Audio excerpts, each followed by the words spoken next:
Olá, meu nome é Carlos Eduardo de Ziombra, eu sou estudante de psicologia pela PUC Paraná e nessa pesquisa eu fui orientado pela professora doutora Cláudia Lúcia Menegatti, que é professora da PUC PR. Então a minha pesquisa consistiu numa revisão sistemática sobre intervenções psicológicas para enlutados de tragédias, emergências e desastres. Quanto à introdução, então a pandemia do coronavírus ela afetou todo o mundo, trazendo enormes perdas em vidas e diversos outros âmbitos. Então foi uma crise tanto no sentido epidemiológico quanto no sentido psicológico, trazendo fenômenos como depressão, ansiedade, estresse, burnout, entre outros. Perdas de rotina também foi algo muito presente. Então, devido a essa realidade, o apoio psicológico é fundamental. Então, como objetivo foi realizar uma revisão sistemática de literatura sobre as intervenções psicológicas baseadas em evidências para enlutados de tragédias, emergências e desastres, a fim de propor diretrizes para intervenções aos enlutados durante o surto de Covid-19 na atualidade. Então, como método, foi seguido os passos definidos por Sampaio e Mancini, de definir a pergunta, então, quais intervenções têm evidência científica para enlutados da Covid-19. O segundo passo, então, foi buscar a evidência. Foi realizado, então, um método de busca nas bases de dados na Embase, na PepSic, na PubMed, na PsycInfo, na Scopus e na Web of Science. Após esse passo, então, veio o terceiro, que é revisar e selecionar os estudos. Então, consistiu em dois métodos de relevância, dois testes de relevância. O teste de relevância 1, que consistiu, então, em analisar o resumo, e o título dos artigos, buscando identificar se eles estavam de acordo com a pesquisa, se eram artigos que foram utilizados em seres humanos, intervenções em seres humanos, e estavam em português, espanhol ou inglês.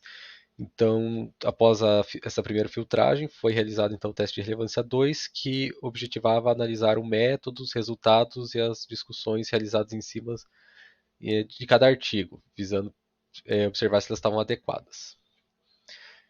Então, dentro dos resultados, foi realizada a busca nas bases de dados eleitas, com a estratégia de busca, objetivo, resultando em 1.558 resultados, que após o teste de relevância 1, se reduziram a 157 resultados incluídos e 1.401 excluídos.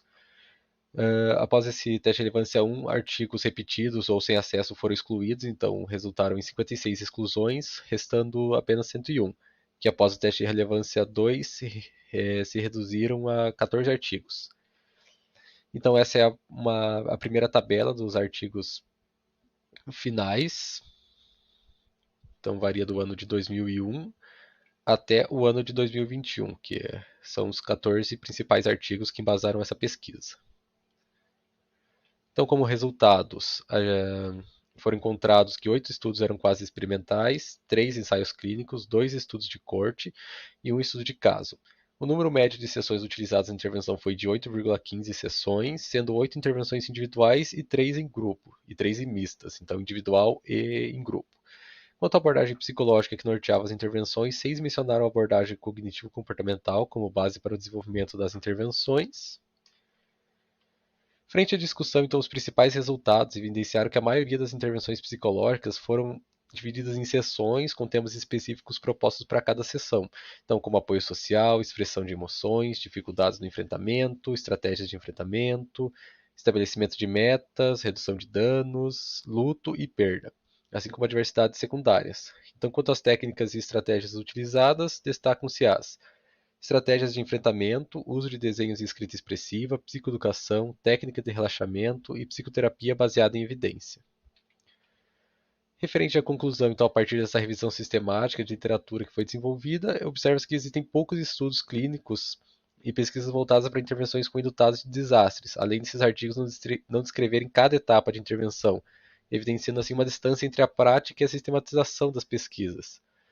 Então, como forma de solucionar esse problema, a prática é baseada em evidências, é uma forma de integrar o conhecimento da prática com a teoria da psicologia, sendo uma ferramenta assim, primordial para a superação deste distanciamento e produção de artigos científicos confiáveis e eficientes. Essas são as referências utilizadas nessa apresentação. E é isso, muito obrigado. Segue o meu contato e da professora, minha orientadora.